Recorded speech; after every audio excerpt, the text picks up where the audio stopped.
नमस्कार, मी अनुजा. देशभरात दिवसेंदिवस सायबर गुन्हेगारी वाढत आहे आणि अशीच घटना सावंतवाडीतील मीनाक्षी अळवणी यांच्यासोबत घडली आहे. त्यांना डिजिटल अरेस्ट करणार अशी एका फोनवरून धमकी आली. नेमका हा प्रकार काय आहे? मीनाक्षी अळवणी आमच्या सोबत आहेत. नेमका तुमच्या सोबत म्हणजे तुम्हाला कॉल कधी आलाय? काय सांगाल?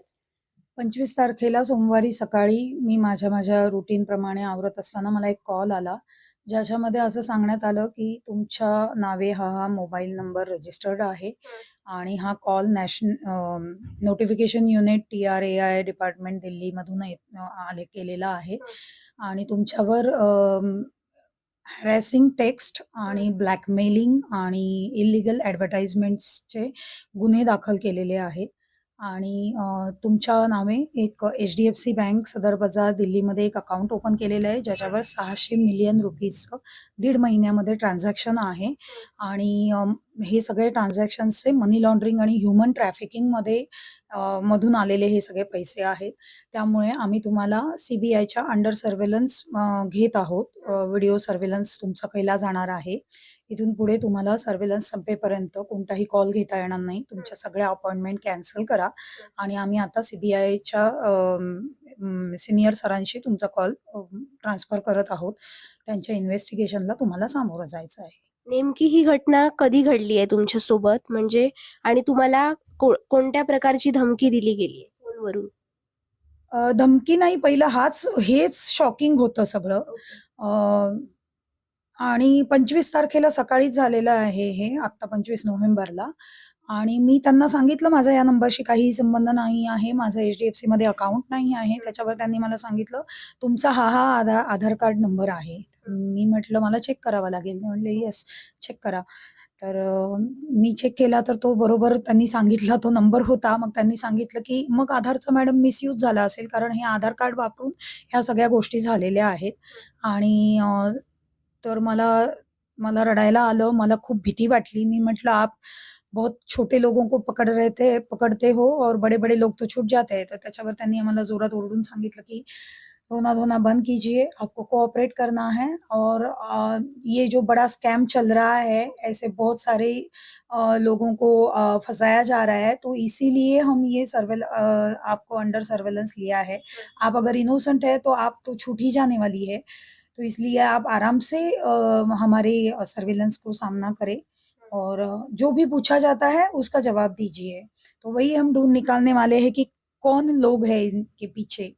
मग तुम्ही आता सायबर क्राईमकडे तक्रार केली आहे का? हो, सावंतवाडीमध्ये सायबर क्राईममध्ये मी तक्रार केली आहे आणि तिथून ती सावंतवाडी पोलीस स्टेशनला आली आहे. सावंतवाडी पोलीस स्टेशनमधनं मला बँकेला द्यायला एक लेटर दिलं होतं, ते मी बँकेत दिलं आहे. जे काही शक्यता असतील त्या आता म्हणजे पैशांची रिकव्हरी होईल, कधी होईल हा एक भाग आहे. ते बँकेचं काम आहे. ते मधून केलं जाईल. म्हणजे तुमच्याकडून आता किती रक्कम ट्रान्सफर झाली आहे?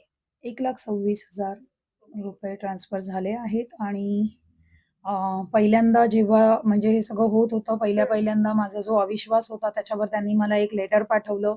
कॉन्फिडेन्शियल एग्रीमेंट साइन करून घेतलं. माझ्यासमोर येऊन, "नमस्कार मैडम, मैं सीनियर CBI ऑफिसर समाधान पवार बोल रहा हूँ और आपको इन्वेस्टिगेशन आपकी चल रही है, वीडियो सर्विलेंस के अंडर है। हमें पता है आपको आपके कुछ काम ये वो रहेंगे, लेकिन आपको कोऑपरेट करना है क्योंकि ये बहुत बड़ा स्कैम है और 200 लोग इसमें शामिल हैं। तो आप हमें कोऑपरेट कीजिए और जब भी आप क्लियर हो जाएगा आपका सब सर्विलेंस, तो आपको हमारी तरफ से लेटर भी मिल जाएगा." तर एक कॉन्फिडेन्शियल एग्रीमेंट त्यांनी माझ्याकडनं व्हिडिओवर वाचून घेतलं, जे की मला WhatsAppला पाठवण्यात आलं आणि ते एग्रीमेंट आणि मध्ये फोन चालूच होते, कारण की लोकं माझ्या संपर्कात असतात. त्यांना यायचं रोजची कामं ठरलेली असतात. कोणी कॉल करत होते, तर एकही कॉल घेऊ दिला नाही. "मैडम, आपको ये पूरा कॉन्फिडेंशियल रखना है और अगर आपने किसी को बोला या फिर उनका कुछ किधर भी ये CBI का सर्विलेंस चल रहा है, ये अगर लीक हो गया, तो उनको भी इन्वेस्टिगेशन में लाना पड़ेगा और आपको पता है इसमें बैंक के ऑफिशियल्स या पुलिस ऑफिशियल्स भी शामिल हो सकते हैं। तो आपको ये ध्यान में रखना है कि बिल्कुल भी आपको किसी को भी बोलना नहीं है। आप घर से बाहर नहीं जा सकती हमारे परमिशन के अलावा, और जब हम परमिशन देंगे तब भी आपको हम वीडियो सर्विलेंस के अंडर ही आप जा सकती है। आप किसी को घर में नहीं लेना है आपको। तो अभी के अभी जो भी अपॉइंटमेंट्स है आपके वो कॅन्सल करवा दीजिए. जसं आता तुमच्या सोबत घडलं तसं सिंधुदुर्ग जिल्ह्यात म्हणा किंवा देशभरात म्हणा अशा घटना दिवसेंदिवस वाढत आहेत. पैसे उकळण्याचे म्हणजे फोनवर एखादी लिंक पाठवून ती लिंक सामान्य जनता ओपन करते लगेच आणि लगेच क्षणात त्यांचे पैसे गायब होतात अकाउंटमधून. मग तुम्ही अशा प्रकारे तुम्ही आता ह्या सगळ्यामध्ये ट्रॅकमध्ये अडकला आहात. आता जी सामान्य जनता आहे, जी गावातली जनता आहे त्यांना कळत नाही काही वेळा. मग तुम्ही त्यांना काय आवाहन कराल? एक तर मला असं वाटतं की लिंकवालं जे आहे ते थोडं वेगळं आहे, की तुमचं अकाउंटच हॅक केलेलं असतं. तर ती लिंक कुठल्याही ओपन करू नयेत. कुठल्याही बोनस येणारं म्हणजे तुमच्या अकाउंटला एवढा बोनस आम्ही देणार आहोत वगैरे अशा टाईपच्या त्या तर उघडू नयेत. पण एक मला असं सांगावसं वाटतं, की हे जरी माहिती असलं तरी तुम्ही ट्रॅप कसे होता तुम्ही नाही सांगू शकत खरंचच. कारण मी स्वतः डिजिटल अरेस्टचा व्हिडिओ बघितला होता. मोदींनी केलेल्या आवाहनाची एक छोटीशी क्लिप कुठेतरी मी बारीक रील्स टाइपचं मी बघितलं होतं, की डिजिटल अरेस्ट नावाचा प्रकार चालतो. पण जेव्हा आपल्याला फोन येतो आणि जेव्हा ती सगळी सिच्युएशन क्रिएट केली जाते, तर तेव्हा आपल्याला खरंचच कळत नाही. आणि तो धक्का असतो किंवा आपल्या नावे ज्या माणसांना साधं खोटं बोलता येत नाही किंवा बोलत नाहीत जी माणसं, सगळ्या पद्धतीचे नियम पाळणारी जी माणसं असतात, त्यांना खूप भीती वाटते, की आपल्या नावे एवढं-एवढं काय-काय झालेलं आहे आणि आपण ते विचार करायला सुरुवात करतो. तर जर शक्य झालं तर जेव्हा असे कॉल येतात, तेव्हा इमिजिएट फोन स्विच ऑफ करा प्लीज. कितीही महत्वाचे दुसरे कॉल येत असतील, फोन स्विच ऑफ करा. कारण की मी त्यांना सांगत बसले, की मेरे भाई का कॉल आ रहा है, प्लीज मुझे लेने दो. तर मग ते तुम्हाला गुंडाळत जातात. जेवढं तुम्ही त्यांच्याशी बोलाल, ते तुमच्याकडनं माहिती काढत राहतात आणि ते तुम्हाला अडकवतात. तुम्हाला ते वेगळ्या विचारांच्या दिशेने नेतात. कारण तर माझ्यापुढे दिवसभरातल्या कामांची लिस्ट होती. माझे विचार त्या दृष्टीचे सगळे इकडे गेले. कारण की एवढी मोठी ॲलिगेशन्स आपल्यावर लागली. तर इट्स ओके. कितीही मोठं ॲलिगेशन आपल्यावर लागलं ना, तरी जर आपण खरंच इनोसंट आहोत आणि मग असं माझं झालं, की इनोसंट आहोत, तर आपण कोऑपरेट करत जाऊ. या भ्रमातच मी कोऑपरेट करत गेले. तर आपल्याला कोणालाही कोऑपरेट करायचं नाही आहे फोनवरनं. आपण पर्सनली, फिजिकली कोऑपरेट करू शकतो कुठल्याही सिस्टमला. तर आपल्याला जे असं वाटतं, की हो, मग आपण कोणाला तरी पकडायला जर आपण काहीतरी बारीकसं इन्व्हेस्टिगेशनला सामोरे गेलो, तर काय फरक पडतो? कारण की आपण काहीच केलेलंच नाहीये ना. सो आपण नाहीच पकडले जाणार. तर आपण कोणत्याही प्रकारच्या फोनवरनच्या किंवा मेलवरनच्या किंवा सोशल मीडियावरनच्या कोणत्याही गोष्टीला कोऑपरेट करायचं नाही. आपण तिथे नॉन कोऑपरेशनचं धोरण घ्यायचं. आणि इवन मी हेही त्यांना म्हटले, की "ये कॉल ही कैसे फ्रॉड ना हो, ये कैसे हम बोल सकते हैं? यही कॉल फ्रॉड हो सकता है सर आपका? आप क्या बोल रहे हैं सीबीआय ऑफिसर पर?" तर त्यांनी तो सगळा ऑफिसचा हे तयार केलेला आहे. काय लोगो लावून आणि तिथे ऑफिस सेटअप, कॉम्प्युटर्स आणि दुसरे कॉल्स तयार करूनच आहे. तुम्हाला मग एका रूममधनं दुसऱ्या रूममध्ये गेल्यासारखं टक-टक आवाज करून दरवाजावर "मे आय कम इन सर" आणि सीबीआय ऑफिसर "सर ये मीनाक्षी जी बात कर रही है" असं. ते सगळं तुम्हाला तिथे भासवतात. अजून 10-20 कॉल चालू आहेत असं त्यांचं ते टेप रेकॉर्डर असेल. आता मला ते जाणवतंय, की टेप रेकॉर्डर लावलेलाच असतो. दुसऱ्या माणसाला असं सांगणारा, की "you are under video surveillance." ते पण आपण ऐकतो एका बाजूला. आपले कान घेत असतात आपण बोलत असताना पण. आणि ते तुम्हाला मग हळू रिलॅक्स करत जातात, की "मॅडम 2 तासांनी त्यांनी "मैडम आपका नाश्ता हो गया है क्या? खा लीजिए कुछ भी. आप किचन में मतलब बना के खा सकते हैं." भावनिक yes, it's a psychological trap actually. आणि मग तुम्हाला फायनान्शियली ते म्हणजे फायनान्शियल फ्रॉड हे नंतरची गोष्ट आहे. पण तुम्हाला ते सायकॉलॉजिकली ट्रॅप करून डिजिटली तुमच्यावर वॉच ठेवतात. आणि तो वॉच कशा प्रकारे ठेवत आहेत हे खरोखर त्यावेळी कळत नाही. कारण एक जरी काही मी टाइप करायला गेले, तरी त्यांना कळत होतं, की मी काहीतरी टाइप करत आहे, कोणाशी बोलत आहे मेसेजवरनं. तर ते जोरात बोलतात. एकतर आपल्याला जोरात आवाज आणि एक अथॉरिटी सांगितलं, नावं सांगितली तर आपल्याला भीती वाटते, पदं सांगितल्यावर. मग सरकारला तुमचं काय आवाहन असेल? म्हणजे आता हे प्रकार वाढत आहेत. म्हणजे सायबर क्राईमने कुठेतरी आता मोठ्या प्रमाणावर त्यांची मोहीम राबवून कडक कायदे देशात आणले पाहिजेत. म्हणजे जे कायदे आहेत त्यांची अंमलबजावणी कुठेतरी व्हायला हवी. सरकारला काय आवाहन असेल? सरकारला आवाहन एवढंच आहे की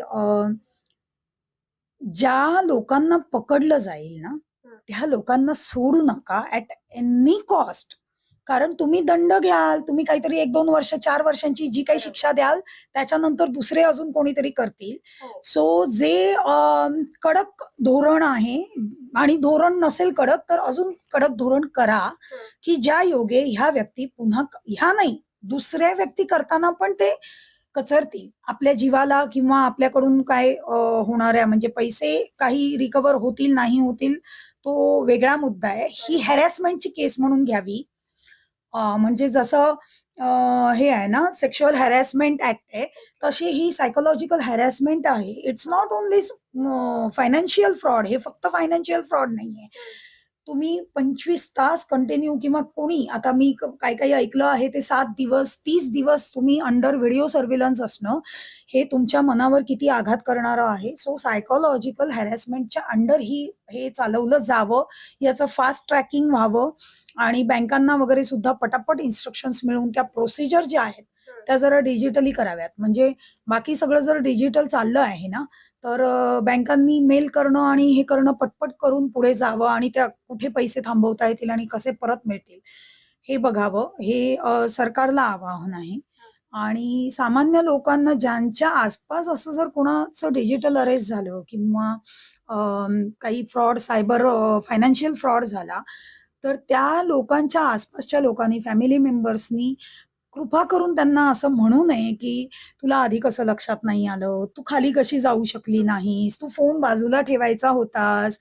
तू पोलिसांमध्येच जायचं होतं." आता म्हणजे जेव्हा आता पोलीस अशिक्षितच नाही तर सुशिक्षित लोकही यामध्ये अडकू लागले आहेत. म्हणजे मुळात सुशिक्षितच अडकतात, कारण त्यांच्याकडेच पैसे असतात, त्यामुळे हो. त्यांना ट्रॅप केलं जातं. त्यांना strap केलं जातं. ज्यांच्या अकाउंटला खूप पैसा असत नाही, त्यांना ट्रॅप केलं जात नाहीच. नाही.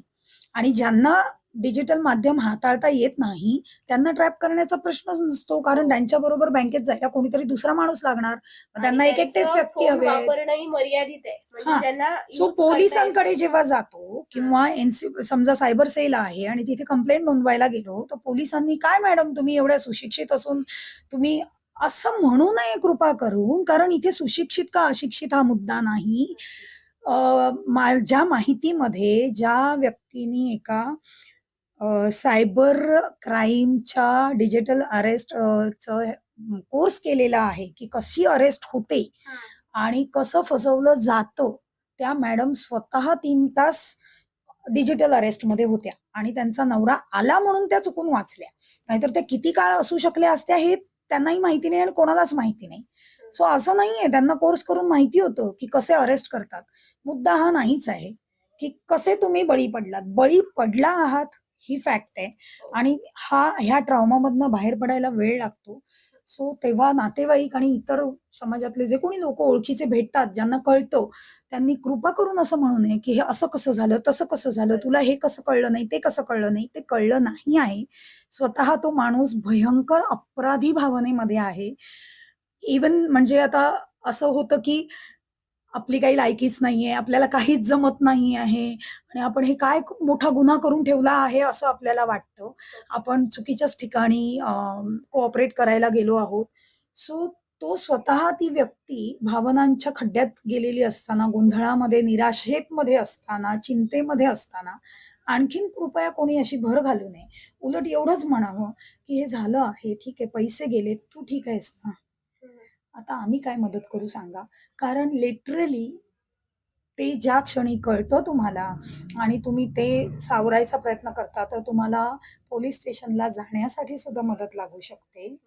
टू व्हीलर चालवायला, कारण तुम्ही थरथरत असता, तुम्ही घाबरले असता, तुम्ही रडत असता, तुम्हाला समजत नसतं काय चाललंय, तुम्ही गोंधळलेले असता, तर ह्या रस्त्याने जाऊ का त्या रस्त्यात येणारी वाहनं, कंट्रोल तुमचा गेलेला असतो हातावरचा वगैरे.